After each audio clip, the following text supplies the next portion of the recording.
Here. Commissioner Thomas, Here. Commissioner Pruitt, He'll be here in a few minutes. Commissioner Witt, Here. and Mayor Staten is absent.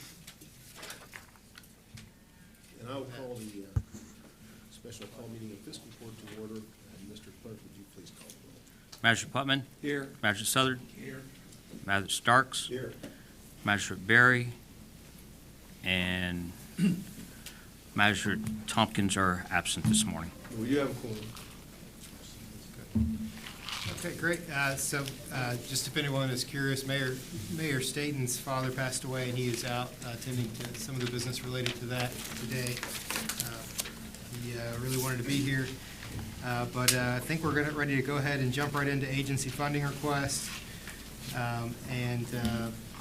We have a slight change in our agenda here in that I think we're not quite ready to go with the Humane Society. We're going to jump right, I guess, swap out Humane Society and Planning Commission on the schedule. And I'll have Mr. Brian Bishop present for the Planning Commission, please.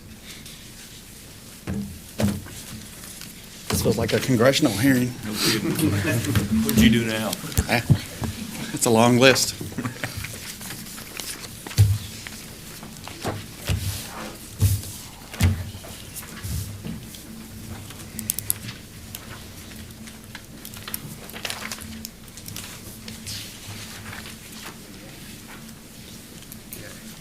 Looks like, Brian, you prepared a document with this at the top, so if everybody wants to pull that up so you've got it on hand, be helpful. The floor is yours. Okay, thanks for having us. We are requesting an increase of $71,840. The budget increase request is from $761,902 to $833,742. The largest increase is going to be our personnel, and that's for multiple reasons. The first is we have an employee who's retiring. So with that, we're going to replace that employee, so there will be a brief overlap. So we will be paying someone while they're being trained and on the way out the door. But the person retiring has acquired roughly about $10,000 to $15,000 worth of vacation sick time that we have to pay by our personnel regulations. So doing that, we have distributed the job duties of that person and spread that out through the other employees, and we have given them a slight bump in pay for that. We are also going to be employing a new person, which means a new insurance policy, and a current employee will be coming onto the Planning Commission's insurance policy as well.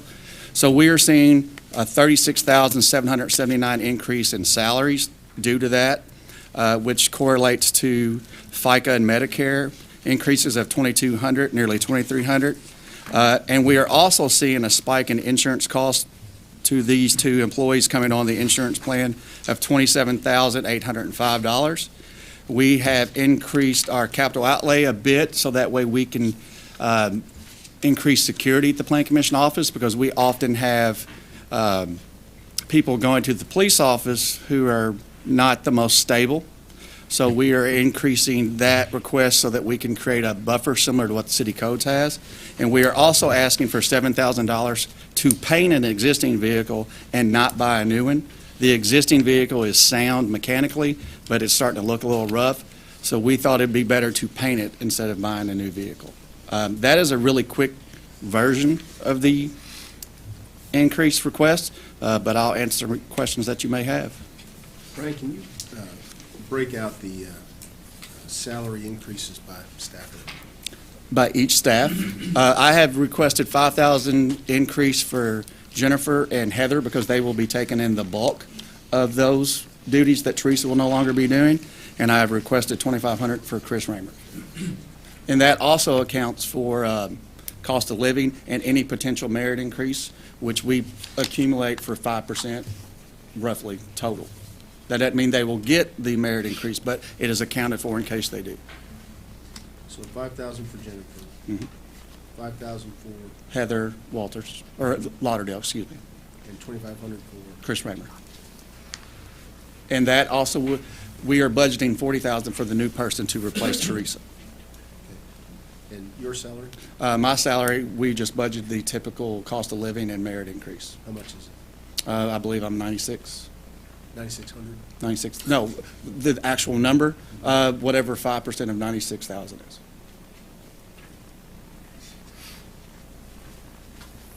So you've moved the duties off to the current employees now? Correct. So with Teresa's current position, she does a lot of different things, but we envision that position being strictly accounting related, which is why we think they would be better suited to give Jennifer and Heather those duties and the pay increase that corresponds with it. But the thing is, bringing a new person in, we don't want to throw accounting in on them, then they still have to learn GIS, Plan Commission protocol, things like that. It would be too much to throw into one person all at once. Because Teresa's been there for 22 years, so there's a lot of inherent knowledge that you can't replace with one person. So they're not doing everything that she's doing, they're just picking up some of it. Correct. And the $5,000, I used a CPI inflation calculator from the Bureau of Labor Statistics. So basically accounted for what that number would have been a year ago and plugged that in today to account for the inflation. That's how I came up with that number.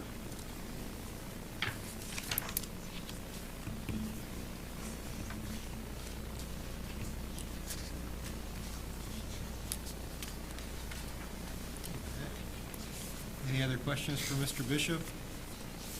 I will say, one of the things that I've been thinking about, and when we consider these, is, even though it's a shared agency and we appreciate everything you do, in some ways, I want to make sure that whatever pay increases we offer to staffs of these agencies, that they're parallel or at least similar to the ones we're planning for our full-time county employees. Because it would be hard in some cases to justify if it was significantly different. So I know this is a proposal, and I understand your reasoning. Well, and Judge, can I add to that? Sure. One reason why we decided to budget the way we did was Teresa makes approximately $62,000, I believe. So if we take the new person into back to 40, so that leaves roughly $20,000 a buffer, which, so if we put 5 to Jennifer, Heather, and Chris, we're still under what we would have been paying Teresa Got it. if she were to stay in that position. That was going to be, I guess, my next question. So if we fast forward to next year and assuming, I know it's a big assumption that you could keep all the same staff, how much of a budget increase are we looking at from where you're at this year to next year? Typically, Or well, the year after that? I don't think it should be as much because we're not going to have the duplication in employees, and we are not having to pay out that accumulated retirement Vacation. that would be vacation and sick time. Because she's been there for 20 years, all of that has accumulated, which we are required to pay out. Right. And how much longer does she have? She will be staying to August, so we will have a 2-month overlap of employees. Can she use some of that vacation time this year? She can, but we can't force her to do it. We're going to pay her either with this budget or next budget. So as a reminder, I think the goal here today is to consider these requests. I mean, is it your intent to want to settle it right here, or just take this information back and have workshops and then get back together with thoughts? I guess I would prefer we settle it here, but just for time purposes, but if you'd rather do it the other way, I'm okay. Well, yeah, we're taking in a lot of information. And, Sure. And Judge, I'm sorry, and Commissioner Vowles, this also accounts for the increase in retirement contribution that we're all spreading across the table that everybody's being forced to handle as well. Well, do you have an increase in pension contributions? Because the state gave us a lower rate this year. Robert, can you, Right. CERS decreased the rate for both hazards and non-hazardous. Brian, are you in CRS here? We are in CRS, yes. We got a decrease number of 0.5%. That's fine. Is that what you just said? Yeah. I'm It sorry. was a lower rate. Yeah. Anyway. sure. I guess first, any other questions for Mr. Bishop before we move on to, okay. And then I guess on behalf of the city or the county, is there any other discussion to be had today, or do you want to try to take this back and look at it some more before we make a decision? How deep is the region? Well, I was under the impression, as you were judge, that we were just gonna look at these and listen to the proposal, then actually approve them Sure. at a later date when we start looking into our budget. So go ahead. Okay. I think that's the preferred. All right, well, that's what we'll do then. And we will try to do that as timely as possible, give everybody a chance to Right, sure, coordinate it into their budget discussions. sure. I think sometimes we wait too long, and then we have final discussions without Right. checking with. Well, yeah, that's the big thing. My big concern is I don't want the county to come to one number and us to come to another number, then they don't match and we're out of contract. It's fine as long as our number's lower than yours is. As long as we send an expression. Yeah. So, okay. Well, thank you, Thank you, Mr. Brian. Bishop. Well, Thank no you, problem. Brian. I appreciate your presentation and very well thought out and prepared. and Thank you. reasoned, I think. Thank you. Okay. And it looks like next on the agenda, we have, if we're swapping Humane Society and the Planning Commission, we'll keep the airport in second on the agenda here. They are ready to go. I am indeed. All right. Ready as I can be with Alan Bennett not sitting beside me. I'm Doran Luck. I'm the chairman of the City-County Airport Board. Alan Bennett, as you know, is the driving force behind everything that happens with the airport in terms of the day-to-day operations. He is the general manager. He wanted to be here, but he's out of town. So everybody has in front of them, this is the. Yes. To cut to the chase, money is the lifeblood of this airport. That's no secret to anybody. Obviously, one of the things that Alan Bennett is best about is finding somebody else's money and giving it to this airport so that we can improve it. We're asking for a 3% increase in the monthly distributions from the city and the county.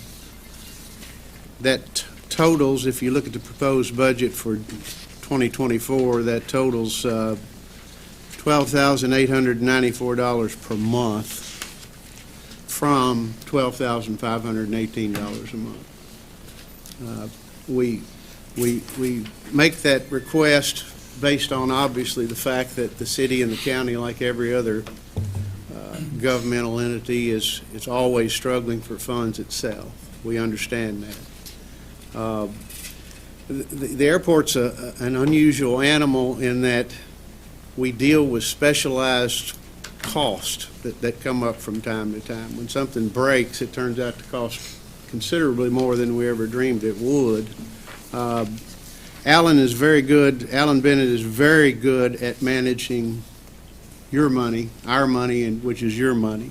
He's good at finding things and buying them at a bargain, buying them in bulk if necessary, things that he knows he's going to need to be replaced.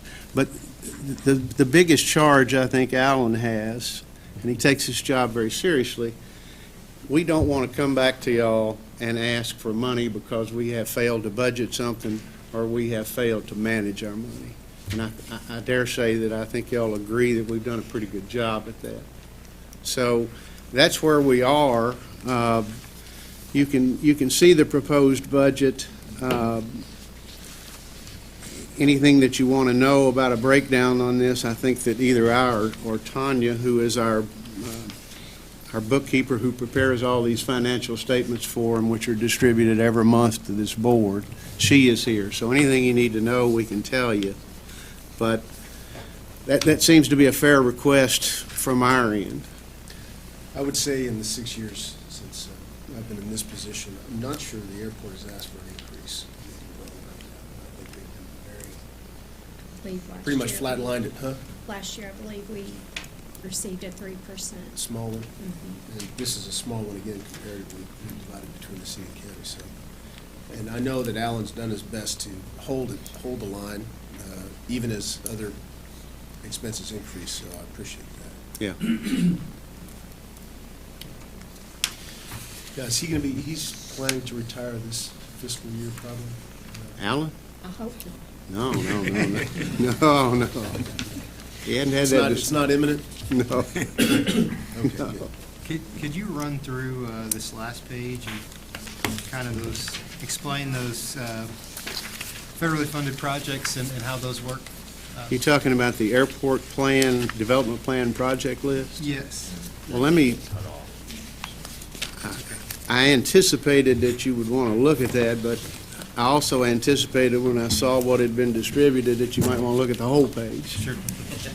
Because it cut off the end, the right side of that, so you don't see the most important part of the equation Is that for our the city and the match? county is what your matches are. So I'll pass those out. Those are the numbers, I guess, that seem to fluctuate a lot more with our budgets. We did not do that, and we certainly didn't do it on purpose. That didn't come from that.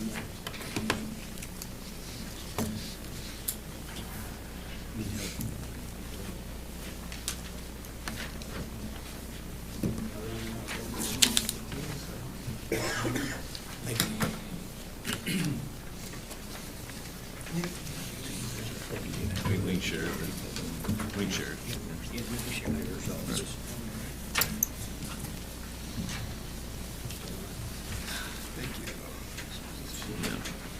We can get some more, maybe. I've got more if you need.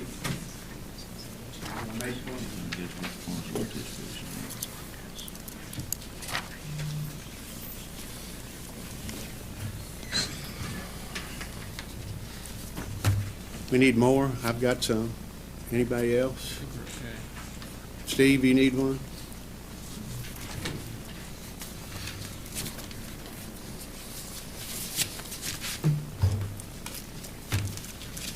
Well, I think I can explain this part of it, but not all of it. Because if you know anything about this funding, it is a maze of grants. Some grants require matches, some don't. Example, the first item on there, 2022 NPE and BIL rollover amounts. Well, suffice it to say, what that is money that has been earmarked to us so that when a project is approved, that those monies can be applied to that project. So think of that as banked money. That's the best way to put it. The runway extension and reconstruction design, the 2023, that's the second one in the list. By way of explanation, y'all will remember that the FAA sent us an edict advising us we were going to have to remove 500 feet of our runway on the end closest to the road and move it to the other end. That is the runway construction part of this project. The extension is in addition, and that's 500 feet. The runway is 5,504 feet long. 500 feet will be moved off one end to the other end. That's going to happen. The next part of that is a possible extension of that runway for an additional 500 feet. Now, we have worked, we have assumed, well, we haven't assumed, but we have worked in accordance with the FAA advising us that would likely happen. There will likely be a 500-foot extension. So when you're talking about the extensions for this purpose, you're talking about the extra 500 feet. The 500 feet you're moving is just part of the reconstruction. So as a part of that, in addition to that reconstruction, there's going to be, and this is going to be a big one, and y'all already know about it. I think most of you already know about it. The most expensive part of this is going to be the runway reconstruction. That's going to be a big number. At this point, I can tell you that the runway construction and design, extension and construction design mentioned in 2023, that's going to be, we think that's going to be done in 2023. Everything else is going to be done at least in 2024 and maybe beyond. All of the question about the runway extension, maybe that's a work in progress, I'm not sure. You know, the FAA has its own ways. And it's something that we have, up to this point, assumed was going to happen. We think it still will, but I can't tell you for sure that that's going to happen. And it's starting to, maybe the waters are flowing the other way, I don't know. But either way, the runway extension and construction design, that's going to occur in 2023. The extension, or the reconstruction, all these other things are at least going to be 2024 and likely 2025. And just so we're understanding this correctly, I'll ask the question. So this part on your budget here, that's 17.5, this year is going to be significantly more next year to make our match, and then even more the year after that. Yeah, your match for the runway extension and reconstruction design is, I think it's 32.3 for the two of you, which is 16, whatever divided by 2 is. Right. So that's the part of it, and then the construction part. What is it? 3,373,000, and then your part. That's a pretty big number for y'all's part, obviously. Right. On the runway, I call it the runway reconstruction or the runway moving. The funny thing is that the extension part, and I guess it's probably true in every construction project, once you get to a certain point, the cost of extending that further in terms of design or construction aren't, it's cheaper. Right. Now, again, I can't sit here and tell y'all today that the runway will be extended an additional 500 feet. And the likelihood of all of that project cost hitting in one fiscal, Right. I think would be Slim. Yes, honestly. And of course, I think Alan continues to communicate with you all. So this plan will likely continue to change kind of as we move forward. As it has, yes. Let's hope it doesn't disappear. The most important part of this, obviously, the FAA has told us we have to relocate that 500 feet. That's a given. The most important thing on this, obviously, is a runway reconstruction, the big number. Right. That's something that we would like to see done as much as it costs. It's never going to be cheaper. We all know that. But the reconstruction will save us money in the long run. It will also potentially, everything's potentially when it comes to aviation, but it will also enable you to maybe run more jets through there, maybe run heavier airplanes through there. It's our next project, to be quite candid with you, is to get this stuff done and then to market ourselves. We're always looking for partners. As you all know, I think we're acquiring real estate in an intelligent manner so that we can possibly use that. We've had a couple of people come to us who maybe had a project or a building that they wanted to put up, and things haven't worked out. But again, the runway reconstruction is not only a question of weight bearing, but it's a question of really expensive reconstruction of that in pieces as you go further down the road. So, A couple questions, Jordan. And you have a new magistrate. This overall plan was brought to us a couple of years ago. yeah. And as I understand it, that bottom right-hand number, 668,453, was going to be split, asked to be split between the city and county as the match. That's correct. We set aside a little over our portion of that in existing coal severance money, which is still waiting to be whatever is needed there. Right. But that assumes, that 668 number assumes all of this is done. There's a chance it won't be, a chance that it might be. Remind me, though, we helped purchase a piece of property on 136 adjacent to the airport, had a home there, and I believe we were told that would eventually count towards the match. Is that correct?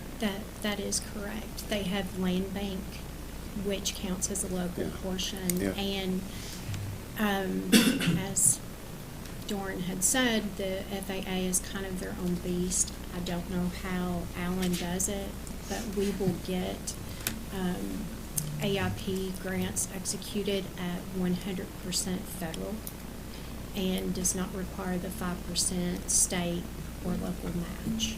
I think Alan told me recently that he'd put together, was it what, 3 million or 3.5 million over his tenure without a match? That's a pretty good record. But yes, answer to your question, that is land bank. I'll just say one other thing from a fiscal standpoint, it's, you know, we spend very little compared to the federal dollars that we're able to bring in, federal and state dollars we're able to bring in, that go into building good infrastructure in Henderson. So it's usually a pretty good deal for us, definitely. Well, and to Dorn's point, the runway reconstruction is, we can't avoid that. That's an FAA requirement. Correct. If we just accept taking 500 feet off the runway and run in and leave it at the existing length of runway, we degraded in airport rating, am I right? Or we only have a certain number of types of planes that we can land there, and that is detrimental. I mean, that's certainly part of our desire to extend the runway. That was our plan. You know, it's a funny thing, and I know y'all are busy, and I know you've got people behind me, but anecdotally, there's a story of the big dog at Toyota either visiting Georgetown, the Georgetown locations, or the Princeton location, and they took off to go visit somewhere, and he said, "Stop the car." What do you mean? It's too far. Airport's too far away. You know, I'd like to think that we have jets out there every day, and lots of them we don't even know who they are, but they're doing business in Henderson County, and they're here for a reason. And they're people that have money, and they also don't have a lot of time. So I'd like to think that someday a bigger jet will roll in there and be able to roll in there and roll out of there. It's a good story, but I thought that was about interstates. That's how I heard it. Well, think of it in terms of just It works in all situations. yeah, I didn't talk to Mr. Toyota. Any other questions for Mr. Luck while we got him here? Well, we thank you. This is your airport, and we are stewards of your money, and we take good care of that airport. So we appreciate the opportunity to be of service. Thank you, Mr. Luck, for the information. And I think now we do have our Humane Society Animal Control available to go ahead and present next.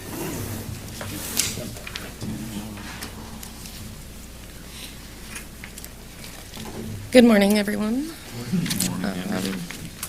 Kendra Strawn. I'm the president of the Humane Society. Our executive director could not be here today. She's actually at animal control training, so it was the only 2 days that I was available, so I apologize that she is not here.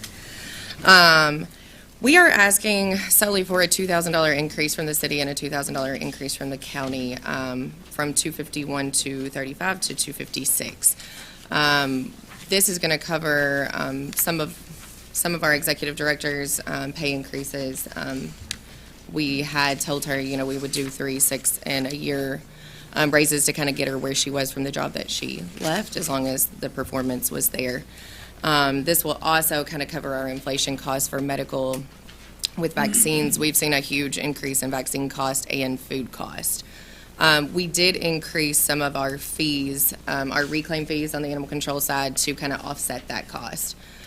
So when we approved this budget last month, we had taken in about $1,500 in reclaim fees. We anticipate that increase is going to bring about $4,000. So we're trying to offset that cost a little bit, and then, you know, also with the inflation, we'll split that half and half. So the budget kind of went to $260, but with some of those vaccine costs, we'll offset with the Humane Society's funding as well. You know, if I recall, go ahead, Judge. Did I jump in on you? Go ahead. No, we talked about this at our last meeting, and we talked about maybe increasing the funding, maybe have to, because we're looking at, our Humane Society was looking at adding benefits to attract somebody that will stay with us long-term.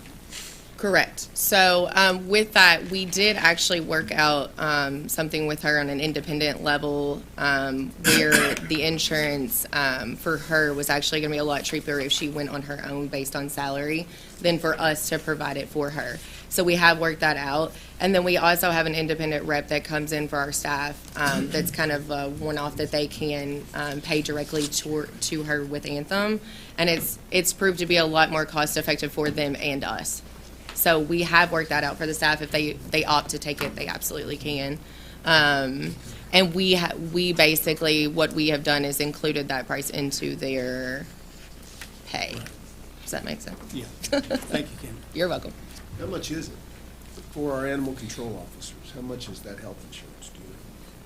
I think it's based on what their spousal income is as well, so it's kind of offset, but I think it's roughly like $200 I think our highest one's like $275. A month? Uh-huh. Have you found that to be effective so far in hanging on to animal control officers? Yeah, so Chris is probably our newest one. He's been there since October. But everyone else has been there roughly almost a year. So Ann and JJ, or John, has been there almost a year. So yes, I think we have a good crowd. They're a little older as well. So they're a little more responsible. They tend to be a little more willing to show up, learn, do what they need to do. I can't speak for the rest of the board, but I'm really interested in the other things we can do to help maintain our animal control staff and keep them on board once they get trained and have that Absolutely. experience. And I mean, I would almost suggest us looking at funding this health insurance product ourselves, so they'll have more money in their pocket. And, you know, it's not that much in the end. My understanding is that you are funding it, right? Well, we're giving it to them in their pay. Right. So yes, So It's they're paying incumbent you on them. reimbursing, or you reimbursing. yeah, basically. You are? Mm-hmm. So Right they're- in their pay. Yeah, so we've given them slight pay increases to cover what the employer paid would cost, but it would, so we did put it in the budget last year, but it ended up being, I think, like $40,000, like if we went through a corporate plan. And we had worked through field and main insurance with that, and this was the best route and the cheapest route, I think, altogether. So we're giving them kind of a reimbursement on there. But in the end, does that equal more pay, though, too? Yeah, so their pay grade is just higher to cover Just that to portion. cover- But do they end up also with additional compensation besides the cost of the health insurance? Or are there bumps only covering the health insurance? Well, so they do get yearly raises after the first year, but they also, animal control is paid on their training. So we've learned that in the past. So as they complete their training modules, because there's 7 different trainings that they go through and their euthanasia trainings. So they get pay increases based on those as well. So the more that they complete and the more continuing education that they complete that they're required to, they get their pay increases based on that. It kind of gives them incentive to make sure that they're learning, but we also, those things also have skill set test outs, and they're also required by the state to do them. And are those pay increases not completely eaten up by the cost of their health insurance? No, so we've given them a pay to cover that as well. I apologize. Yeah. I just want to make sure we're doing everything. Yes, yes. Can you real quick? Yes, sir. I would have loved for the director to be in here because we need to figure out some things that's going on in our community. We have a group of citizens, even when I go to my church 2 Sundays ago, she wanted to talk about pit bulls running loose in our neighborhood. Okay. We're getting to a problem where citizens are having to bring their gun when they let their little puppy out because pit bulls in the neighborhood, in certain neighborhoods, are running loose. So how are we supposed to deal with that, and what's the policy? Because even when I call, this is not hearsay, when I call, I've got 2 pit bulls that just terrorize the neighborhood. One time, I called animal control, and they came out there and got them. I don't know where they took them to. They didn't say Commissioner Pruitt or Robert Pruitt. We got the pit bulls. They just got them and took them. Well, a month later, here's those same 2 pit bulls running. I call again, they come out. They didn't find the pit bulls because I didn't see it in my neighborhood, but they didn't call back and say, citizen, we didn't get the pit bulls, so be on the lookout. They're still roaming the neighborhood. Now, and here's what's going on. I don't know how the policy works, so I'm gonna let you tell me that. Okay. Because I don't want citizens like me having to bring a gun down and put it on a shelf, so I let my little puppy out, so that the pit bulls in the neighborhood don't come over my yard and kill them. Well, I agree. So, and here's another thing. How do the guys that catch the dogs, once they get them, do they contact the people that called? And you guys say, hey, we got the dog, we didn't get the dog, so they'll know whether to go out there with their dog when they own, in their own backyard, to let them go out. This is becoming a serious problem. If, as you know, there has been pit bulls that have killed people in other cities. They just run out the gate. 2 just ran out the gate in Florida, killed a woman. So I need you to tell me from start to finish. I call, you tell me what happens. So when you call, well, first and foremost, if the call doesn't come in, we've had this situation too. But from start to finish, when you call, animal control will go to see if they can find the animals. Once they find the animals, if they do, they will bring them back to the shelter. They will intake them, meaning give them vaccines, scan them for a microchip, see if we know the animal, if we've had the animal before. Once that happens, once they're intake, we hold them for 5 to 7 days. If they do not have a collar, it's 5 days. If they do have a collar, and that's policy or ordinances, that's the city county ordinances. And for 7 days, we will hold them. Then they're available for adoption. They transfer over to the Humane Society side.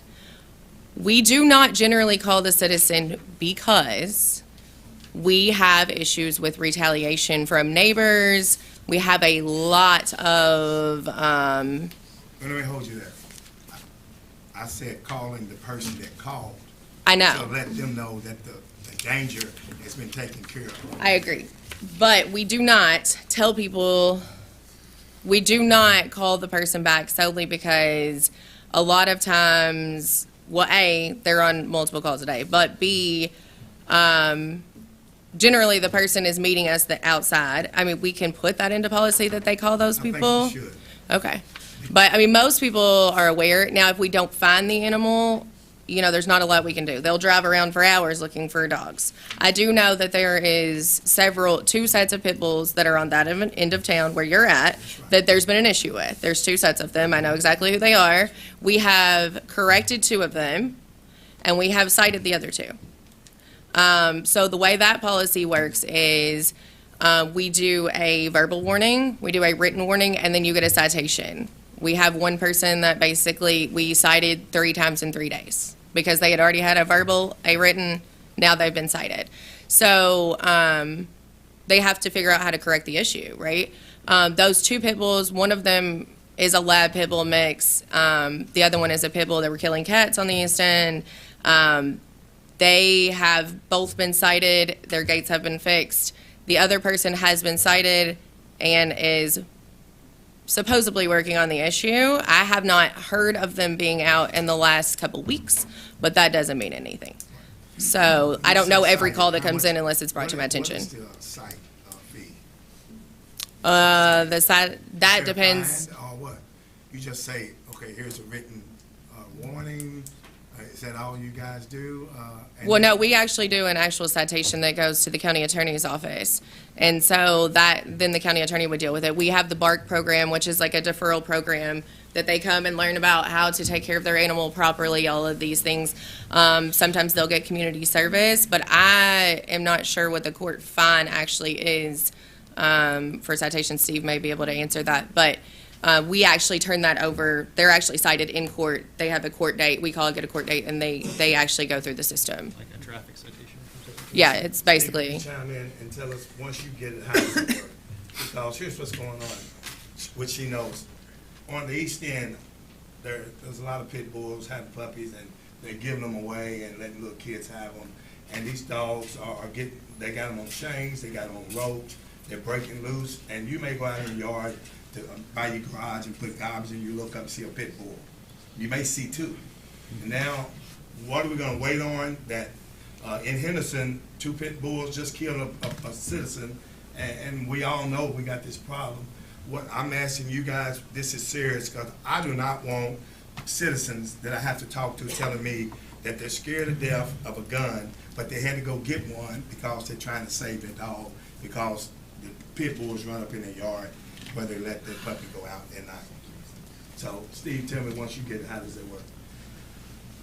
Well, animal control cites the individual to court, then it comes to court, and it is a city ordinance about dogs running at large. Yes, 6-24. And there's not a specific penalty on that, so it comes under the general penalty under the city code of ordinance, which I believe is punishable by up to 30 days in jail. Yeah, It's a B misdemeanor. And we very often, what we do when the individual comes to court, we will subpoena the animal control officer to come in and talk to us about the case, because obviously they were there, they know the situation. There are some situations where, it was more a dog tunneled under a fence or something like that, and there's some where an owner is being very irresponsible. And we kind of try to work with the animal control officer to figure out where it is on that spectrum. We've even had some of those go to trial, and generally people get jail time on a lot of animal cases from juries. Juries don't like these, and so it can be anywhere in that range. A lot of times, animal control will advise us that the main thing they're interested in is reimbursement for keeping the animal, the amount of time that they had the animal. But a lot of times what we try to do, if there is a named complainant in the case, we try to get in touch with that individual and treat them as in a way, a victim, as we would any other victim of any other crime, and consult with them as well. I'll say this to kind of bring it back to the budget part of this.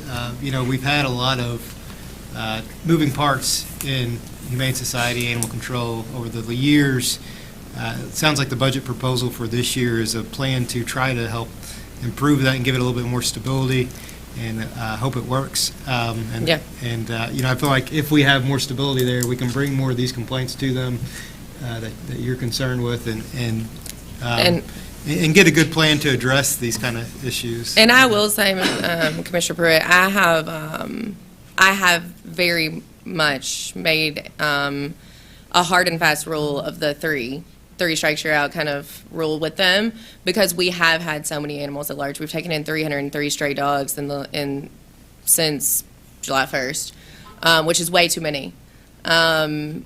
And we're also seeing an influx, just people of not being, they're moving housing. We're just seeing an influx of animals, which every shelter in the country is.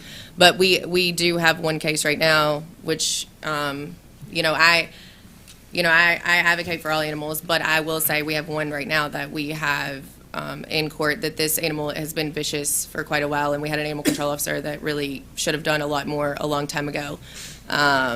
And so that case is in court now, and I'm making a suggestion that dog no longer needs to be on the street. So, or with that owner.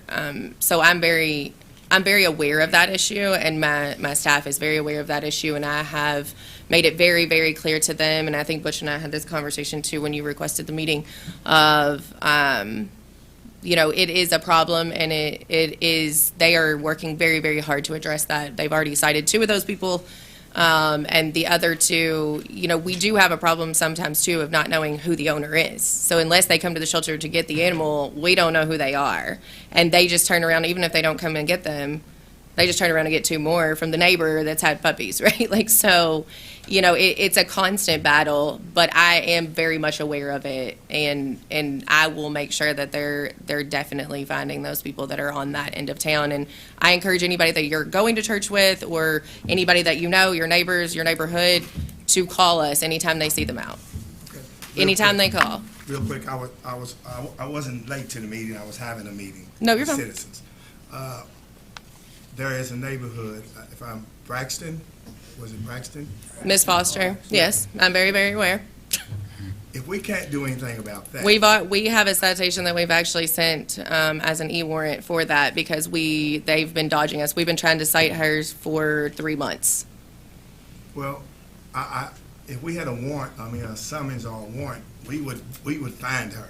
Well, no, so and we've turned. Do we need to have the policeman deliver that and Well- help you guys do that? Because here's what's gonna happen. Sooner or later, we're gonna have a bad tragedy in Henderson. And I'm gonna look at them guys over there and look at these guys right here because we already knew we had a problem. And this 3 steps you out may not be enough to save somebody's mama. I agree. And you're gonna sit there and say, well, we cited them, we gave them a fine, I sent them. But I can't- I did this. We, as a group, have got to come up with something stiffer. If your pit bull is picked up and they come to the Humane Society, maybe you're gonna have to pay $200 to get your pit bull back. Maybe that puts, hey, I need to keep this pit bull on a leash, because if I wanna keep this dog, I gotta pay them $200 to get it. Maybe we have to come up with something that bites, because by the time it gets to Steve and goes through all of that, and they go through these classes and this and that, somebody's mother could get killed, and we just got a mess. Yeah, I understand the issue. You have city ordinances, if I heard correctly, and you can change them. And we may have Yeah. to look at. And we've looked at that, and I mean, again, I will say that, I mean, I can't seize I cannot go seize someone's animal because it's running loose, right? Like, so I can take the animal, but if they come to the shelter to get it, or it's back in their yard by the time we get there, I can't do anything about it. I encouraged I encourage the people in Braxton Park to actually look at they have an HOA over there, and I know they have some rules in their HOA, and to kind of go through that step. Because I am very aware of that whole situation. I'm in constant contact with Ruth Newman and some of the people in the neighborhood of what's going on. And I have, every time that dog is out, but as soon as I can find her, I absolutely will correct that issue. It's been going on for a whole year. I know, it's been going on for a whole year. I've got videos that I've got on there about it. Oh, yeah, I mean, I Yes. do as well, so. We can't do anything about, so these people gotta live like that for a whole year, and we're funding all of this, and you're asking for increased funding, and this has been going on for a whole year. How do we fix it? I just wanna know. I mean, if How do you we can fix it find her, before I would be happy to some cite lady her. that is scared to death shoots a gun and goes through the other door and shoots somebody else? How do we fix it? I don't know, Robert, you hit on an interesting point there. Maybe you're talking about reclassifying the dangerous dogs. Oh, And well, in the ordinance, it would have some dollar amount associated if you own that dog. And Well- it's picked up, for you to get it, I think you said 200? Yeah, you know what I'm saying? They're gonna say, well, why are you discriminating against a dangerous other dog? dogs or whatever? I do think. You can if do that. Pick a dog up, I think we ought to have a bite when you come pick your dog up. Kendra, how many people come back and get their pit bulls? I mean, so our return to owner rate this year is probably 10%. So the big issue Reclaims, yeah. I mean, people don't, is and I mean, stopping the babies from being transferred to whoever. yeah. And the big thing is like if you come into a bite situation, I know I mean, we're specifically talking about pit bulls right now, but I rarely see bite cases come in for pit bulls. And I know that's surprising to everyone, but German Shepherds, Great Danes, Yorkies, I mean, it maybe 1% that comes in a bite case is a pit bull.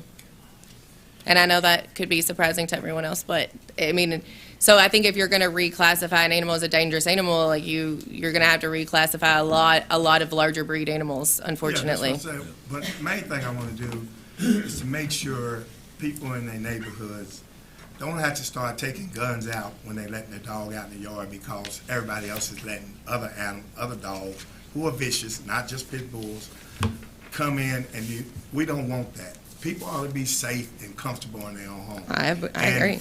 But for a whole year, these people taking videos, writing down every day, dog, and you know the dog, and we can't do anything about it. We know where the dog lives. You know where the dog lives. I've got videos. What can we do to make those people safe in their own home? I mean, we're citing her, but again, like Steve and I have had numerous conversations about this because I've asked what I can and cannot do because I know it's uncomfortable over there. Like I've personally been on those animal control calls with animal control to talk to the neighbors. And so, again, I think, you know, the big thing is we've turned over the citation to the county attorney so that they can find her. Because, I mean, her kids are answering the door and dodging us pretty much. I'm going to stop you right here. I'm not sure what turning over a citation to the county attorney so they can find them means. The way it actually works, she keeps saying she's turning a citation over to the county attorney's office. That's not the way that works. They cite people, and then they give that to the circuit court clerk. The circuit court clerk creates a case, and then that case comes to the county attorney's office to prosecute. The other way it can happen is that they can present a report. And if there's a sufficient investigation in that report for probable cause, we assist them in creating a criminal complaint that they send to the judge, and then the judge determines whether or not there's probable cause for a warrant or summons to issue. So turning a citation over to the county attorney's office and asking them to find them, that's not a thing. Well, the clerk, yes. We've turned it over to see if we can get an e-warrant issued because of the fact that we cannot find her. Okay, so we got kids that, even on this phone that I got, kids that are taking a dog and going into other neighbor's yard, defecating all over the yard, and then beating the dog on this phone video, which I think has been turned over to Steve Gold, and you guys have seen all of this. And we can't find the owner and stop that from happening in this government. We can't stop that for those people in a neighborhood who now, a woman's going to a doctor getting anxiety pills, got a gun that really doesn't need a gun, may fire the gun, and shoots the neighbor because she don't know how to shoot the gun. And we, as a government body, gonna fund you, and y'all hadn't stopped this in a whole year. I don't know if we need to fund an organization that this government is too weak to stop that. We can't find one person, and they live 2 doors down from the house. We're not good enough to do that, guys. If I can get the dog, I can keep the dog. But the problem is every time I get there, the dog is back on their property. I cannot, by law, go and take the dog off their property. Okay. It's against the law for me to do that. Well, Dogs are let me ask you animal. this. Can we pay one of your workers to No. know what time the dog comes out, to camp out and make sure when they see the dog run into the other people's yard to get the dog? Because I think it would be worth funding that to save the peace and sanity of those people in the neighborhood. Because for a whole year, we got a whole year of videos, a stack of papers writing down every day, the dog does this, every day he's in my yard, it's under my fence, it's over chasing the kids down the street, it's chasing my kids up into the door. You got all the paperwork, he does too. And we asked for funding for an organization that can't stop one dog and can't find one person. Every time you go, you talk to kids. There's no way in the world. We're better than that. We can find people when we want to find them. The person, if she lives there, she's got to come out and go to work. She has to go somewhere. Mr. Bird, I would say perhaps maybe there are 2 different issues, right? Finding the dog is one, serving the person in the warrant's different. So I think if we focus on how to find the dog with them, and then with the legal system, how to serve the warrant, perhaps those are 2 different issues. Yeah, I would see it, so maybe, to their point, as... How do we find the dog? In order to find the dog, you have to be out there because the dog has to use the bathroom. The dog comes out. No, but if the dog is on their property, I cannot physically go on their property and take it. No, That I'm is talking against about the on law. neighbor's property. Well, yeah, I've asked Ms. Newman multiple times if she could find somebody to hold the dog so we can get there. It's on the other end of town. It's going to take me 10, 15 minutes to get there. So by the time that happens, we're back into their yard. So they come out and get it.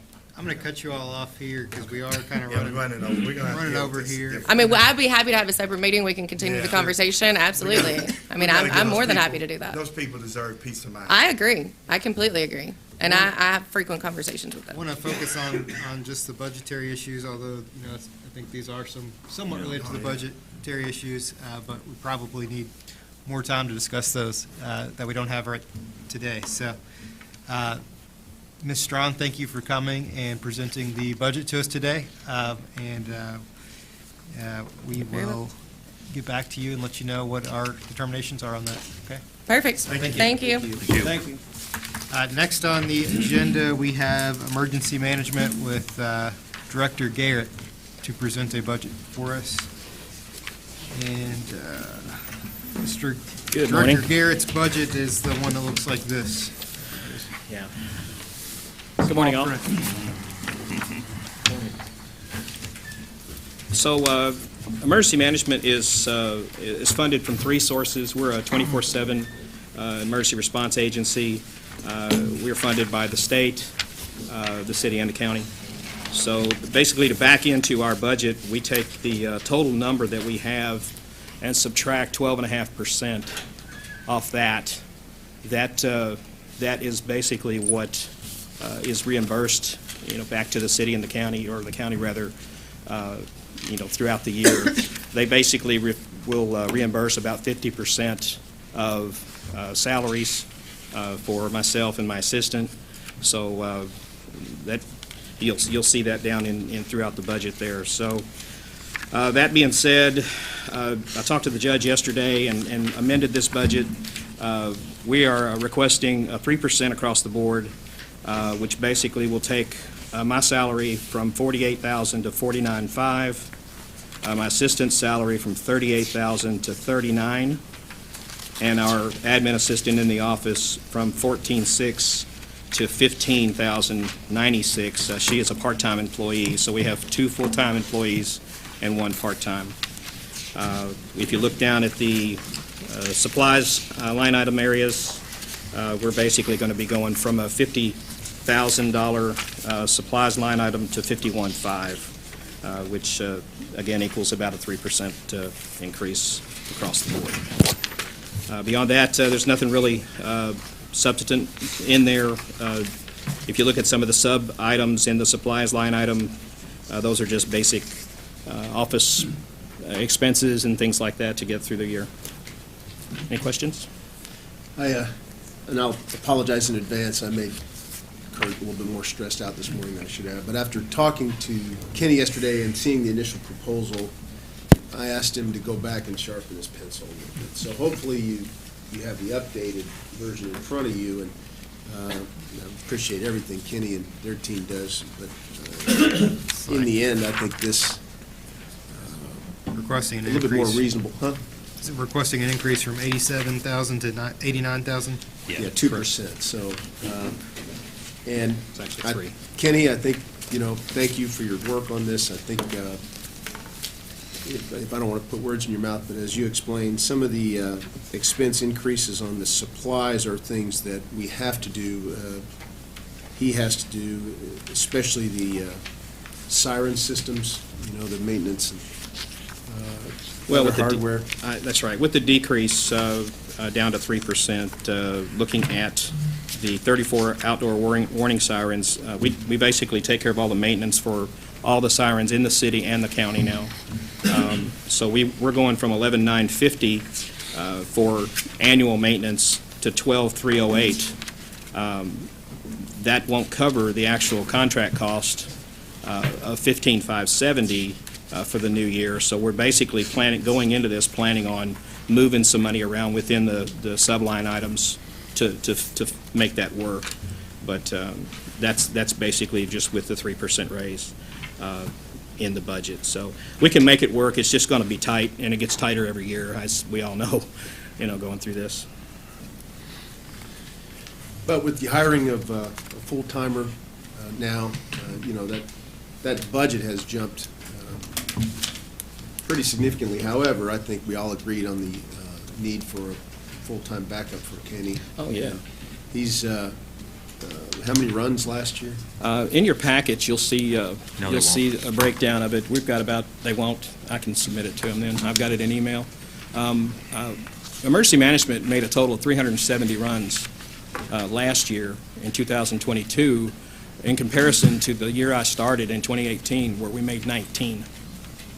So you made 300 what? 370 for the entire year versus 19 the year I started in 2018. What qualifies as a run? House fire, car wreck, hazmat, missing person, any number of things. We respond to about 42 different things with police and fire. We use drones. We do all the search and rescue. We basically responsible for all search and rescue in the county, including the city. So When I say a run, that's an emergency response or a gas leak or something along those lines. Any other questions for Director Garrett? No, I was just gonna say, I think the increases seem reasonable to me. I think, unfortunately, we had a lot of disasters in Kentucky over the last few years, and I think it hits home as how important what you all do this. We appreciate it. Well, hopefully we won't see anything major. Yeah. So if we do, we'll deal with it, right? Yeah, That's right. absolutely. Appreciate it. I do think right now where we stand there with our sirens, I think that county and city is well prepared when we need to get the information out, because you can hear them everywhere. They're blasting, everywhere. A lot of them weren't working. Yeah, because we had some that wasn't working. Kenny's point, I don't know how the city handles it exactly, but for us, if he has an issue that's gonna cost him more money than he budgeted and it's vital, we will find the money to help do that. The budget's obviously a guess, and depending on what happens during the course of the year, we're not gonna shortchange Kenny taking care of the sirens. And the sirens are, like you said, they are very loud, as I've heard some complaints from folks that have sirens near their homes that say they're too loud. But that's the point. That's the point, yeah. That's right. Okay, well, thank you, Director Garrett. Appreciate it. We appreciate it. Thank you all. Appreciate it. Thank you, Kenny. Okay. And then next on the agenda here, we have, I'm sorry, I skipped over Dr. Charles Johnson. Please come forward with the presentation for the Henderson Human Rights Commission. Yeah, not the Humane Society. Yeah, I'm Reverend Charles Johnson, Executive Director for the Henderson County Human Rights Commission. This is Mr. John Coombs. Mr. Coombs is our treasurer for the Henderson Human Rights. Miss Mary Fuller from Tax Accounting oversees our books for the funding source that the city as well as the county gives us. I need to make... They all have the... Okay, all right. I need to make just a sheet amendment to the budget. The budget that I presented is correct just on sheet 2. I failed to just adjust those numbers. So you should have the updated sheet on the application for the city county, the breakdown from the city as well as from the county. It's correct on the budget that I presented, but I apologize I didn't get it, and if you need a copy, I do have a copy. Everyone should have a loose sheet in their packets. Yeah. That just replaces page 2. Did you get it? Okay. We want to thank the city and county. Last year, you guys gave us above and beyond a little extra for the operating budget as well as the executive director budget. Our asking for this year is not as much because we had extra in reserve. The only adjustments we made was the cost of living adjustment for the director, and I think that equaled out to 3 or 4%. So it broke down to an additional $1,492 from the city and the county. Now, when you look at the difference for the what we received from the county versus the city last year, basically when those changes were done, the county just forgot to put those changes in their budget. So when we notified them, it had already been sent to the state. But we had extra in reserve to offset that. So that's why we have the difference between the county and the city. So so just additionally, we're just asking $1,492 from the city as well as the county for the new fiscal year budget. You have in my report the various things that the Office of Henderson Human Rights is involved in, not only from the office standpoint, but as well as the community standpoint. Coming aboard here 4 years ago, it was one of my goals to make this office a more visible, viable office in our community. There's still people say, well, hell, we didn't know that you had a human rights office, so we still have work to do. in that area and educating our community. But I'm proud of the direction that our office is going and how visible we are in the community. Some of the things that we do to educate our citizens and with our town talks that we've had this previous year. We've had good feedback from that, and so we're looking at continuing those for the new year. I have 7-member board that's appointed, 3 from the city, 3 from the county, and then there's a joint appointment. So all of the board is filled now, and I have a great group of board members who just love their community and just have a passion for human rights. And so we thank all of our city all of our HR board members for the work that they do outside of their own jobs and outside of their own family to promote human rights. So every year I come before the city as well as the fiscal court and provide an update from the office. And so if there's any questions, you guys have an opportunity to ask those questions. I know we have some new members on fiscal court as well as city commission, and so the office is always open if you have questions about how things are done. Complaint numbers were down this past year, and I think a lot of that dealt with us coming out of the pandemic. People had to stay in their facilities, and landowners could not evict. Now the kind of things are changing also with the moratorium that are now discontinuing and stuff. So I think that's why we see where numbers is down.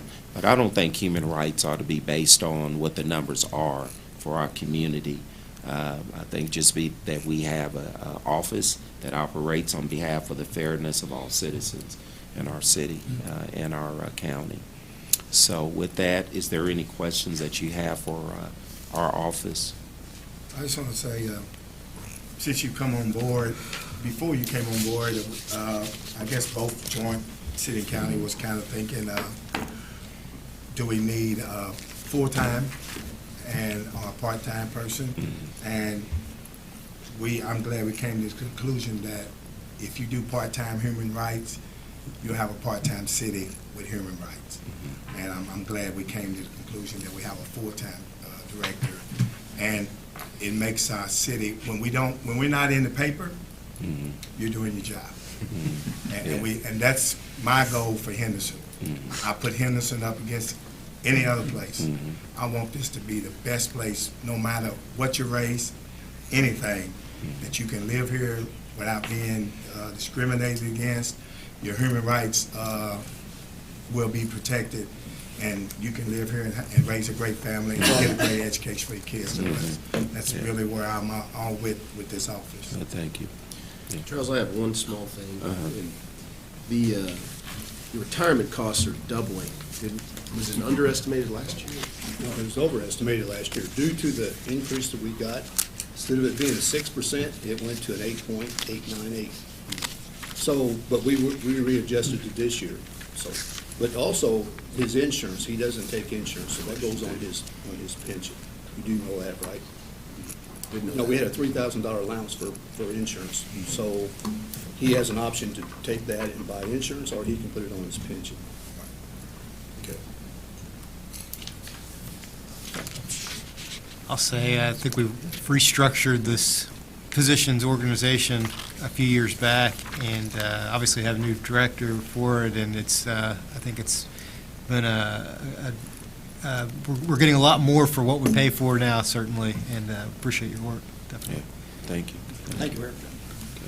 Is that it? Mr. Coons? Thank you, guys. Thank you, gentlemen. Thank you. Good to see you. Okay, next. Thank you, Mr. Coons. Thank you all. That's Kenny's. Oh, okay. Marie, oh, Yes. this was actually turned the other way because it was longer.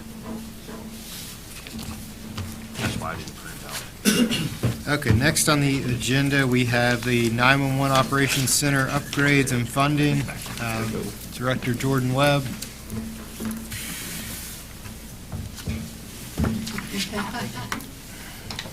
Off the bridge. I'll be brief and then I'll call on Robert to assist, but I meet with you all, more often than most of the others, so I've kept you up to date on most of the operational updates.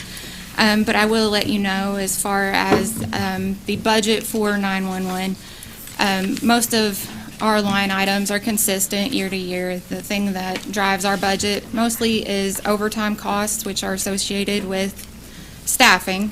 So we are still down 30% for staffing. So anything that you can do to advocate for us, for communication officers, is always helpful. So magistrates in each of your districts, please, if you know anyone that could make a good communication officer, please push that out for us. Other than that, 911 is technology. Technology is always evolving. Technology is expensive. So we do all that we can. I feel like I've been conservative in every area and have made every effort to apply for grants for different things. We've recently applied for the phone system grant, and we have that moving forward. So other than that, we've got things going on in the background. I've corrected many different bills that, we've noticed that were being, billed to improper, code usage or wrong agencies or different things like that, that we've gotten corrected to save, 911 and the city money. But we do have the mutual agreement in place for the 75-25 for 911. I know Robert sends out the quarterly report that you all receive for 911, and I answered several questions to the judge on that. But if anyone has any questions about that, I would be happy to answer. If not, we'll talk about the upcoming CAD project. I'm sorry, I am missing your budget request. I think last year it was 209 total. Is that our 209 from us? So I don't know if, we didn't have her on as a typical budget part. It was a kind of a follow-up from the presentation Right. she gave us last time. Okay. Yeah, I was just under the impression we were going to talk about the CAD project, so. Sorry. I was, that preamble there, I thought, are we talking about? Right, yeah, apologize. No, it's okay. I should have So we're not. clarified that. We're still working on Right. both budgets. So Brenda, a copy, so you can have some. I guess I'll preface that. I think the plan for today, we had discussed at a prior city-county, without the full boards together, a new, fairly expensive CAD system that we are wanting to upgrade to. The question is, how do we pay for it? And I think we were exploring a few grants, and then we were looking at some other funding mechanisms that we wanted to kind of bring everybody in the loop in on to let you know that this discussion's going on, so we can make a good decision. Right, and the grant that we had looked at, we did talk to Grad about that, and then we became aware that our contract had lapsed with Motorola CallWorks, which was for our phone system, and it was a much better option to pursue the grant for CallWorks for that, because it would be more than likely funded for that purpose, because it would be state-hosted. Altogether, the state looks at it as an option that's better suited for our 911 center in moving forward with technology versus the CAD system to fund. So with that, we look at where we are with the purchase of the CAD system, where we are with the incoming funds off of the water bill, and the revenue that we have and our expenditures. So we have a decision to make as to whether or not we need to raise the fee on the water bill, or there was another opportunity that we've discussed with the judge. And I think, the city and the county are in favor of the opportunity that's been discussed with the judge, and we're just going to talk about that and see what you all prefer. So Robert's broke down the numbers for that, and I'll let you take it. Fine. And these are all based on the contract that Jordan's worked with. And a lot of it's the hardware, I guess, and training and all that. It's probably $418,000 would be the city share, and there's the annual maintenance. So if we allow the county to do this, to put the money up front, pay for the service, or pay for the CAD system, and then we as a city would pay them back over 4 or 5 years. I believe that's what the offer was. And in lieu of a cash transfer, the city invoices the county for 25% of the operational cost of 911.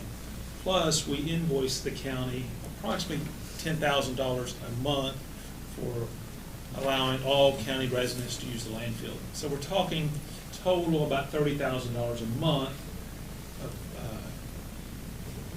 what the city would normally invoice the county. So if we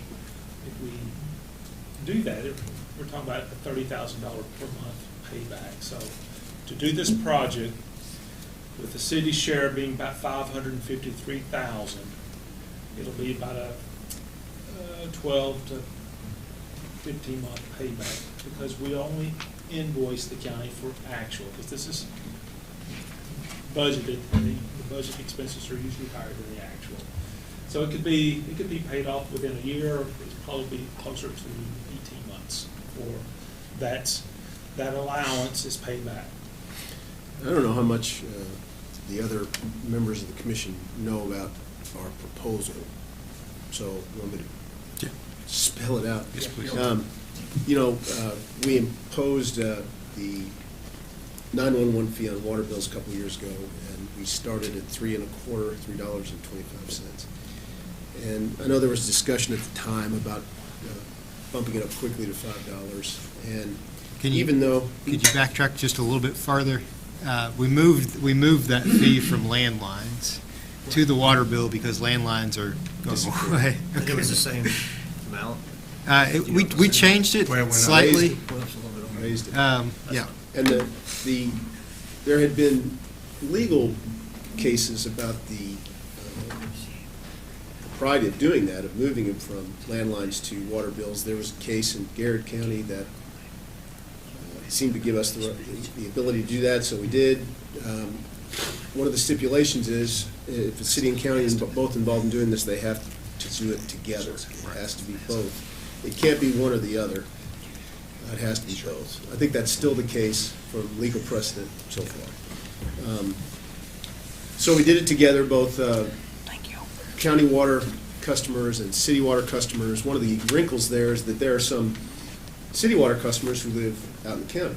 So the county merely saying, disagreeing with any increase, that you take care of yours, we'll take care of ours, that really wasn't legally possible. Had to be all or no increase. With the CAD system and these added expenses coming on, I know there was consideration about bumping up the fee on water bills again, and just in discussing it with members of our court and thinking about just the way people are dealing with inflation right now. I know it's not a large amount, but we all think it just sends the wrong message to bump up those fees right now. And again, we understand it's a small amount, but almost symbolically, I think, considering the county's in a good financial position, I know the city has been talking about big projects, a lot of dollars. I would have a hard time explaining to, my grandma in Hebbardsville why she needs to give me $60 more a year when we can cover it otherwise. So, thinking about it, what we proposed was the county covering the cost up front of both the CAD system at $635,149 and also paying for the annual maintenance fee of $58,332 for 4 or 5 years, which would be around $1 million. And as Mr. Gunther described, the city basically paying its 65% or whatever that is on these projects over time. And that would give us some time to figure out what we were going to do next, maybe 4 or 5 years from now, and not put a burden on people right now at a time when it's really sensitive. And I think it works. I think it helps. And I don't know what you all think. But we're certainly willing to do that, and I know that Mr. Gunter spelled out a repayment schedule that's much faster than 4 years, but it doesn't have to be 18 months. It can be spread out over 4 years if that helps your budget, or 5 years. And, we want to throw that out on the table. And I would just like to go on the record and say, I don't think that this is, a solution, a permanent solution. This is a great opportunity for right now, but I don't think it's going to go away. You know what I mean? Like, it's technology, it's evolving, it's, a great suggestion for right now, but in the end, it's our budget that's still going to need a cost solution in the future. So we're going to be in the same position in how many years? Again, where we look at, Again, circumstances might be different. yeah.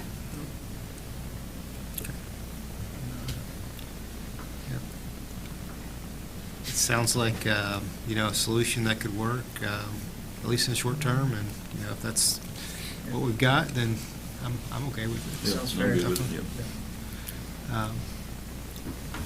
If agreeable, Dawn, maybe we can work something together to formalize this so we can proceed forward with the acquisition of the new software and bring it back to both bodies. And I guess I should also say, I certainly appreciate, from the county standpoint, the desire not to raise those fees, and appreciate the offer to let us avoid doing that.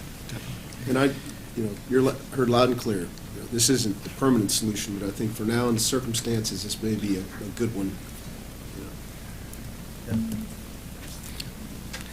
All right.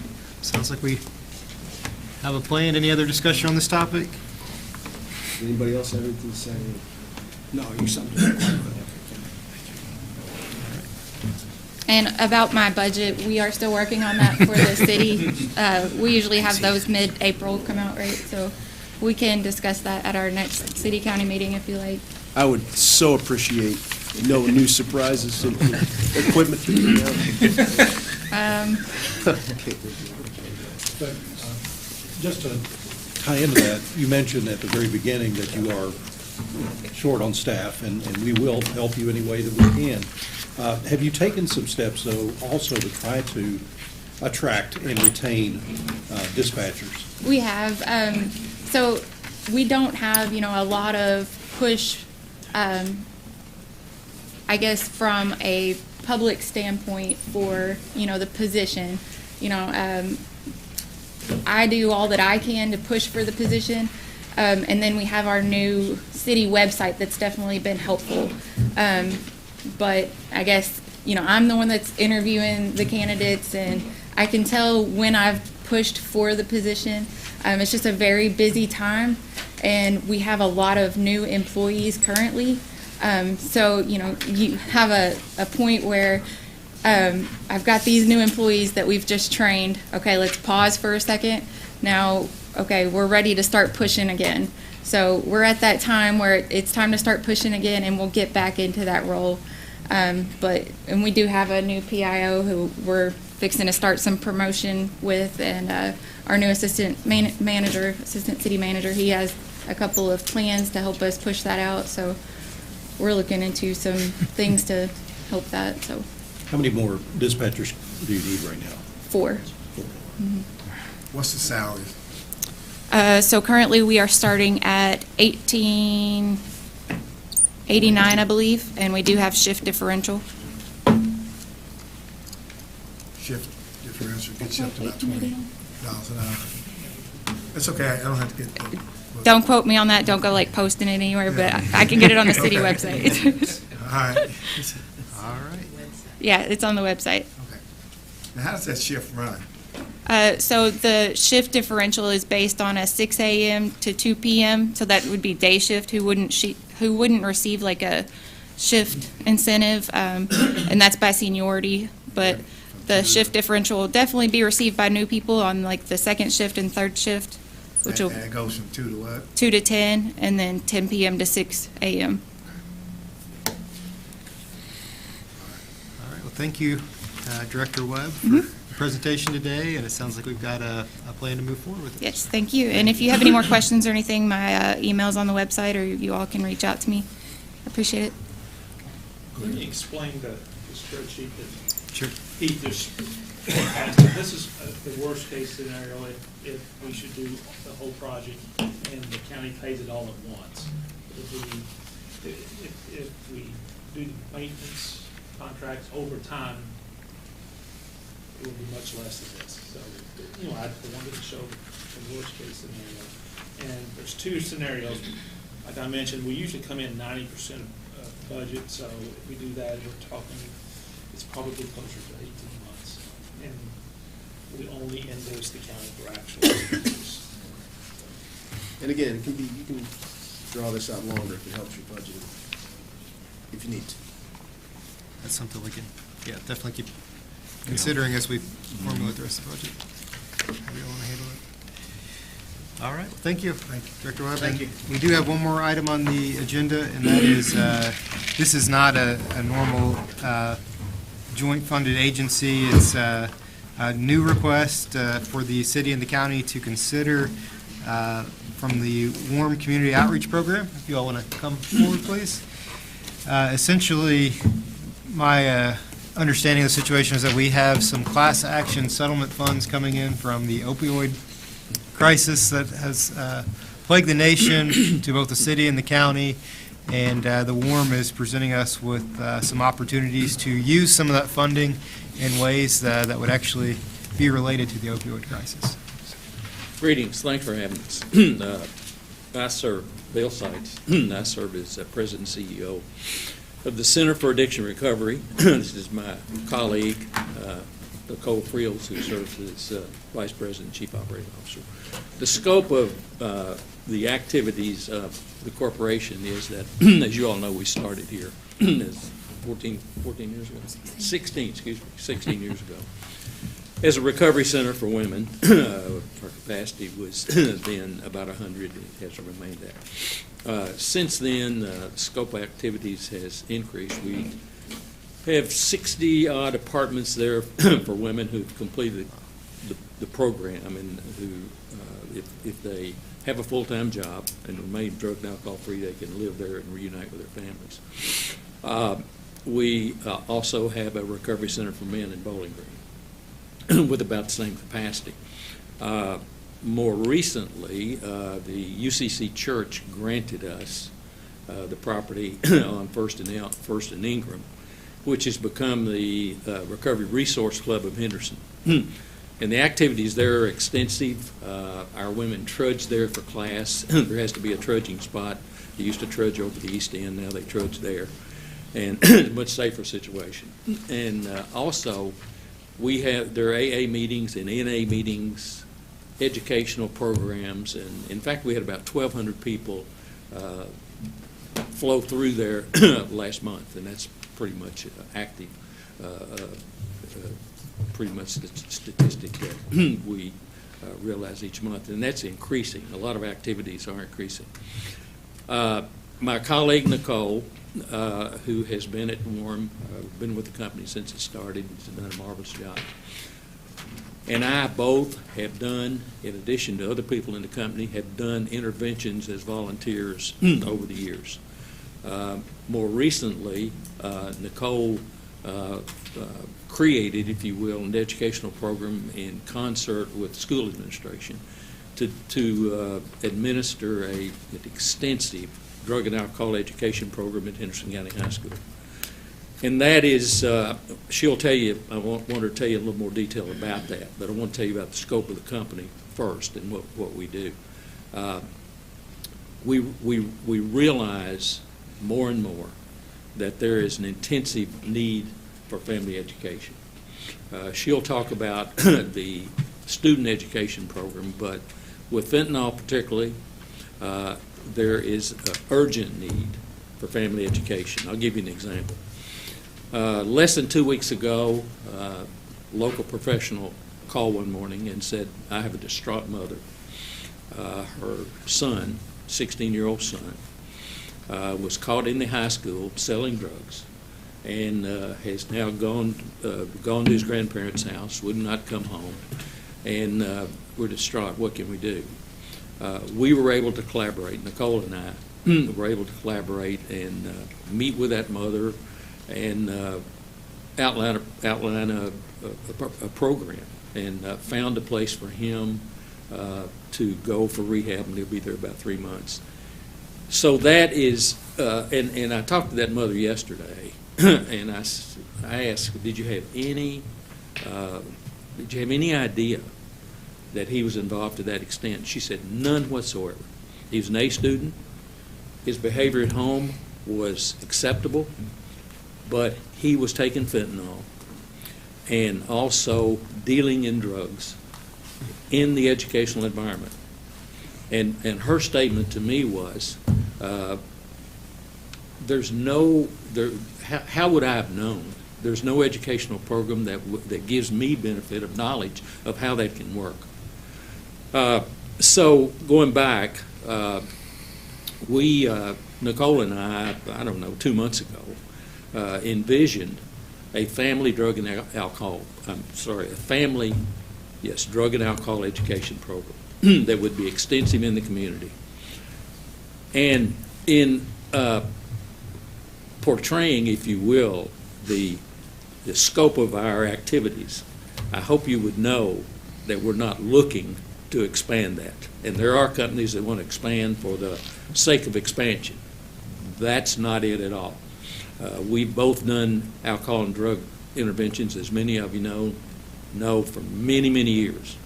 And I would say in summary, it is out of hand in terms of the intervention aspect of it, not so much, but the family education program, whereby families can anticipate what might happen in their homes and realize what is happening with respect to drug and alcohol use, particularly drug use, in the case of their children. So we envision this. I'm going to let you talk in a minute. I think you met with a group. I was out of town. We talked to the judge about it, and there was some interest. And I think we talked to some of you maybe in the city environment. There was some interest. But we have the facilities and the staff to supervise it, to execute it and supervise it. But we don't have the budgetary resource to hire that person that would do the actual work. It would operate out of our recovery club. It would be overseen by Nicole. Yesterday, out of the clear blue, I called a local car dealer, who you all probably can suspect who that was, and said to him, there's conversation about a drug and alcohol family education program, and we're going to need transportation. He said, I know you're calling me and you want a car. I said, exactly. And he said, well, you have it. So we have the physical resource, we have the supervision, we have the internal supervision and management. We have the facility in our Recovery Resource Club on First and Ingram, and we need funding for the person that would be hired, that would be the drug and alcohol. I'm not sure that'll be the title. I'll talk to Nicole about that.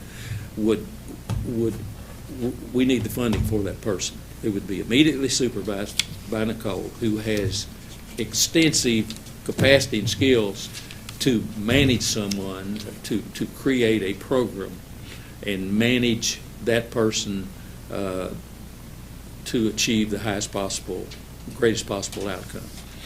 So what I'd like for Nicole to do briefly, and I know you've been here a long time, to talk about the alcohol or drug and alcohol education program at school.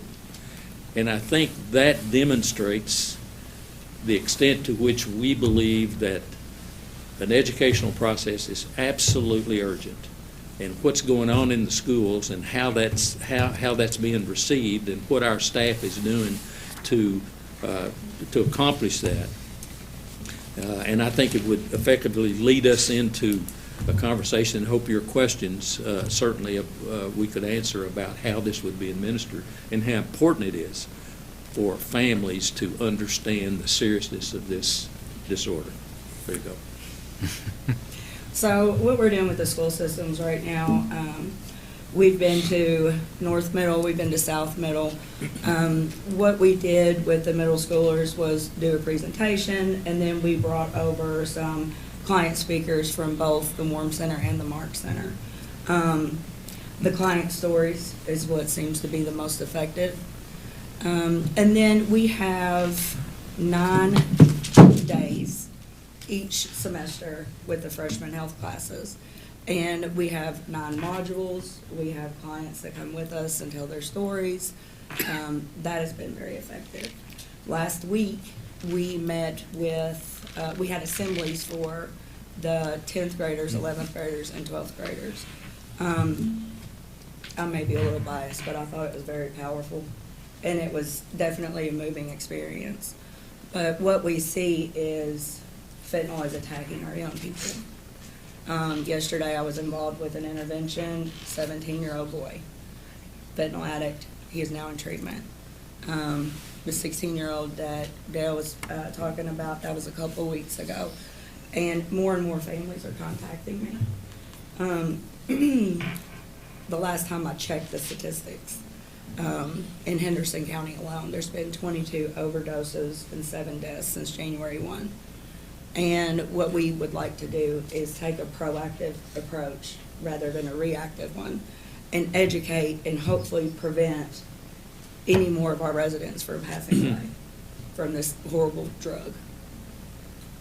And that's really kind of the urgency now, is not so much the use of illegal drugs, because that's been with us for a long time. Fentanyl is a game changer, right? Young people are dying, alarmingly so. As I understood it, that was really the impetus to having this conversation. Yeah, and we were called to the hospital 2-3 weeks ago, I guess, by a family, a well-known local family, whose son had died 4 times and revived, and we have him in treatment or in our program in Bowling Green now. So it's, if not daily, it's a multi-weekly process. And it was not, when WARM was envisioned, which was a very simple program, and you know how it's funded, you all play a major part in that, approving our CDBG funding. It was pretty simple in its design and execution, and little did we know that the critical need would evolve to where it is now. And fortunately, we have a wonderful staff. Nicole came into the company when, in its infancy, she was there day one. And I won't tell the whole story, okay? Sometimes I do. But she has since got her MBA and is now, once again, Chief Operating Officer of the company. We also have some other very fine executives in the company, all of whom, except one person, our CFO, all of whom came through the program and who are intensely dedicated to the mission of which we have chosen to help people who suffer from this disease. And we do believe it's a disease, basically sourced from people who have lack of self-esteem. And our program is based on helping people feel good about themselves, where they do not have to numb themselves with a mood-altering substance. So that's our story. Also, when we talked to you all, we talked about a salary level. And the judge came back and wanted to modify that just a little bit with his well-known conservatism, and we're fine with that. And but also, just before we came to the podium, to the table, I said to Nicole, we have the office space. There'll be no cost. But with respect to the office space, we can cover the benefits. And we've covered the transportation, and we can cover the management. So we think $60,000, for example, would be a token expenditure, if you will, to fund an urgent need in this city and county, whereby families can understand the consequences of this disease. And once again, it's an urgent matter as we see it, and we hope you would see it that way. And again, we appreciate so much your willingness to listen to this appeal. And again, I just want to say one more time, we're not looking to expand our profile of work. We have a lot going on, and we have a lot of people working a lot of hours, but they're all of whom are intensely dedicated to what they're doing. You know, those of us that suffer from this disease, Nicole and I are two of them, who have enjoyed years of recovery and have been able to enhance our lives and hopefully the lives of others. It's become a mission. It's become a mission. So we would encourage you to, as quickly as possible, consider this and hopefully provide that funding so we can, and we have the profile of that person pretty much in mind. Nicole and I have done some work on it. A communicator, a person who has communication skills, who has leadership skills, who can appeal to people in the community to gather. And once again, the club, we'd like for you all to see it, is a gathering place that is really warm and impressive and a good place to bring people in. But we would search for someone who has the capacity to communicate effectively the disease, the effects of the disease, and how families can, if you will, get ahead of the game in terms of helping them. Go ahead. I just want to add one thing, that so far our organization has absorbed all the costs associated with the high school and middle school outreach project. And I'm going to ask Robert Gunther, City Finance Director, could you give us an update on where we stand in terms of settlement funds coming from the... Once it's right at $220,000 that the city's already received. I could do a real quick check. Is there any requirements as to how we spend that? There's A lot of requirements, yeah. This one obviously. Yeah. It's got just a lot of requirements on what we can spend it on, but then what we have to do, we have to be evidence-based. We Sure. have to do all our reports afterwards. Public education for opioid addiction is a acceptable use, but it has to be through an evidence-based program. And then we did at the end have to have our reports ready to submit, because we have to submit every year on what we've spent our money on and the supporting documentation. So anything that you do with the Warm Center, and I'm assuming Steve would require the same thing, we'll have to have, a contract with them that requires certain things that they provide to us so that we don't, have to refund it. Sure.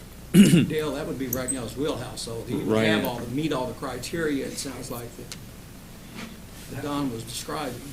I think we would meet that criteria. I have a little doubt about that.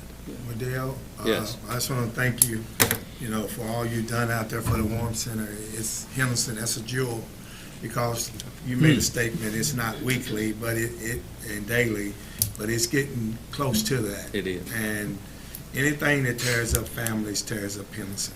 And I think that we all should be on board to educate, because there's a lot of parents that do not know anything about fentanyl. Somebody told me the other day, I don't know how true it is, that you can get it off money. If fentanyl's on money and you touch it, you could get it transferred. I don't know, but we do know it's the problem, the one problem that most cities don't really have an answer to right now. So Thank you, Commissioner. anything we can do to help our citizens, I think we ought to be on board. Thank you. We've tried... Tell me that figure one more time, what was it annually to fund this program? 60,000. We had a little bit more in mind, and the judge kind of talked us down to. Let me clarify. The initial kind of outline proposed two different models, one for $100,000 with some expenses and at a certain salary level. Including expenses, right? Yeah. Yeah. And part of the explanation was if you want to hire the right person, it may take that. But then there was an $80,000 model where, hopefully you can get somebody for that level. And the one concern I had at that, and let me say right up front, I support the program, but at the moment, what we saw was $176,000 payment, which we just received not too long ago, and then a schedule of payments going out several years at about an average of about $40,000 a year, right, Brenda? So even at the lower level, assuming we split it, that would take up all of our opioid funding from that fund for the year, and it gave me a little pause because there are other aspects of this problem that we can also devote money to, might want to devote money to. There's a whole law enforcement aspect that we might want to contribute to. But I do know that apparently, just in the last couple of weeks, we've received word that there are monies coming from another settlement. We don't know what that is yet. And combining that with so many questions left still on what our responsibilities will be, I didn't immediately tell Dale or Nicole yes. So with that, now, dropping it to 60,000 is great, makes it much more palatable. Who knows how this is all going to end up financially for the county and city. I just, as Don just described, there are a lot of strings attached here. And, you know, Lord knows I'm ready to charge into the breach, and Steve and Kurt Wiesen have to reel me in a lot, so I don't want to get out over the tips of our skis here, but I think you have common support for this idea, education being so important. And so that's the only basis of my reticence. Right, yeah, we understand that, yeah. Buzzy, what do you think about us, if we did decide to go with it, looking at it after 2 years and seeing where we at with it? I'm going to respond based on my past experiences. They're asking for $60,000. What's the value of one life if we can prevent it? But that being said, and what I heard, the funding that the city's getting, the county's getting, I see this being able to be funded over a pretty good period of time. The other thing we have to be aware of, that, Nicole, there's a new drug hitting the U.S. now, and it's an anesthetic used for large animals. That's your next fentanyl coming down the pike. I don't know if it's hit here yet or not, but we have to be prepared. I think time is of the essence. I think we need to do something now. We ask our attorneys to draft up the agreement. We'll figure out the funding at the same time and get it back to y'all. I would recommend in April. Yeah, we all have the money now in our bank account that wants The key to this is hiring the right person. Right. Hiring a communicator. I think we're clear on the type of person we'd need, the person with the requisite skills to do this. Because we have the program. I mean, we could go into great detail about what we anticipate the format being, but we won't do that today. But a lot of activities, a lot of visits, a lot of meetings. And if you could see the Recovery Resource Club, those of you who haven't seen it, it's a wonderful venue for that. It's inviting, it's we've had, there are several groups in town. There's one called the Moms of Recovering Addicts who have met there, and there's grief groups, and it's beginning to really take on an active. So, how long would it take to advertise and/or find the right applicant? I'm going to say a month, because we'd like to do a lot of interviews and to make sure we have the right person. But we'd like it started. Go ahead, Tim. I think one of the things, I like the program myself, but I keep hearing recovery, and that's, at that point, we're too late. We've got to focus on education and getting it stopped before it ever starts. That's my opinion. I heard you're in the middle schools, and that's wonderful, but I have grandchildren that's in grade school, and I'm hearing it. Yeah. In grade schools. We've got to, it's not endless sum of money here. We've got to make sure we're getting the right bang for the buck. And this quick response is, we definitely have to do, I agree. But if we spend all of our money here and we miss the avenue that's going to get the most bang for our buck, we failed. And I'd like to kind of pump the brakes a little, not stopping completely, but a little, and do some studies and look at where we're gonna help the most people with our resources. The other thing Can I ask a question? I think I heard Robert say we've got 222,000, county's got 176. They probably have the same regulation requirements, but we've got about, what, 400,000? My question is, can we not go ahead and set aside 60 to get this program started, and look at the balance of our funding and look at other precautionary or law enforcement or whatever it's going to take to protect our community? I would say, I do think that, having measurables as quickly as possible is important. We're gonna be required, and Dawn hasn't come. Oh, I just wanted to say that recognize that when the opioid settlement came into the state has money that we can access. But then the state is setting up funds that schools can access, recovery treatment can access, that we will not be able to access. That they're going to be able to write grants for. Those aren't ready yet, my understanding is. So I would not make this a long-term contract until we see how those other grants set up. We That's can why do I it said 2 now. years, and Yeah, then see what but happens. they may be able to get funds through the school system or somewhere else that will help with public education of this. Yeah, and if I could respectfully add that we're big on outcome studies. And Recovery Kentucky employs the University of Kentucky Research Center to do an annual outcome study of us as well as our peers. And that's been done for 12 years, 13 years. Well, that's the information you quantify. That's right, yeah. And it reveals, fortunately, that about 77% of the people who complete our program are clean a year later, which is really, and if you, I mean, it's significant. We would propose, a scientific management system, if you will, an outcome system to provide, I think, Tim, what you're asking for, to be able to measure the best we can. It's going to be hard to create something, but there are people that can do that can create an outcome study locally with respect to the utilization and effectiveness of those funds. So, again, we deal with this every day. My phone rings off the hook at night, always has, always will, as long as I'm around. Nicole's does, and it's really urgent that this get done.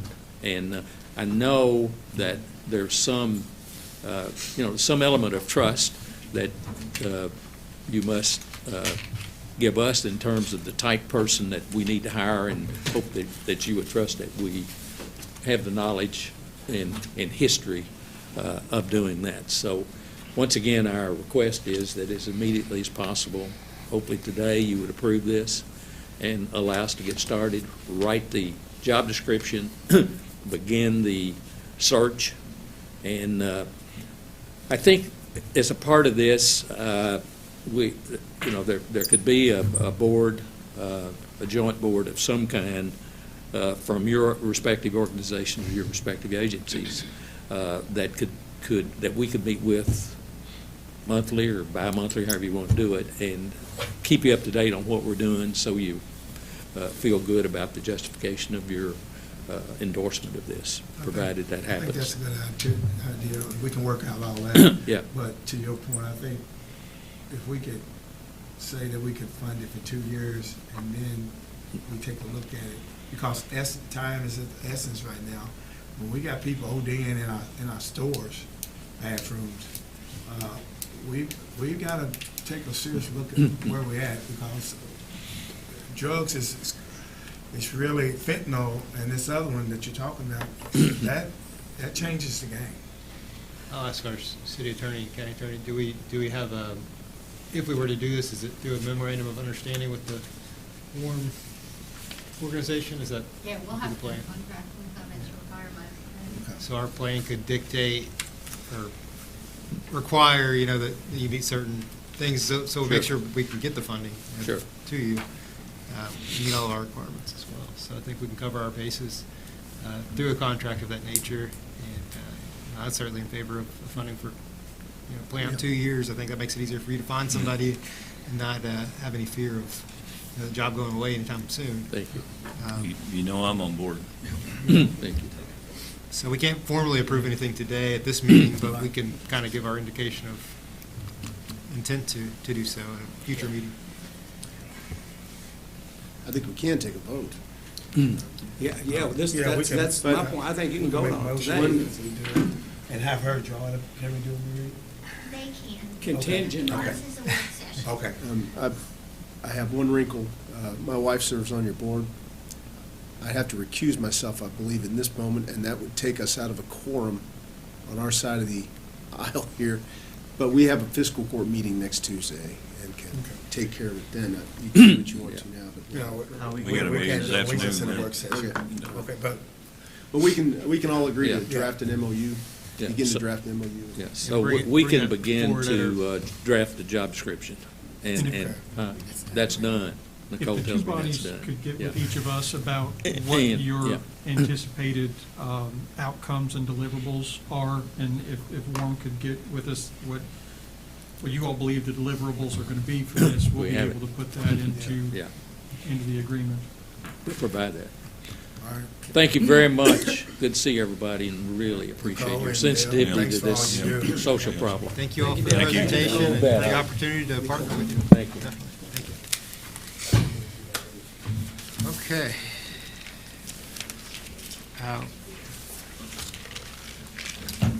We have one last thing on our agenda, and that's just if there is any further discussion of city-county agency funding for the fiscal year '24. Any further discussion from, I'll get with Robert and get your schedule, budget workshops, and try to make sure that our decisions about, or our proposals on decisions about these get to you before we finalize budgets, so we all have the same numbers. right. So, we'll work on it. Any other commentary? If not, we'll entertain a motion to adjourn. So moved.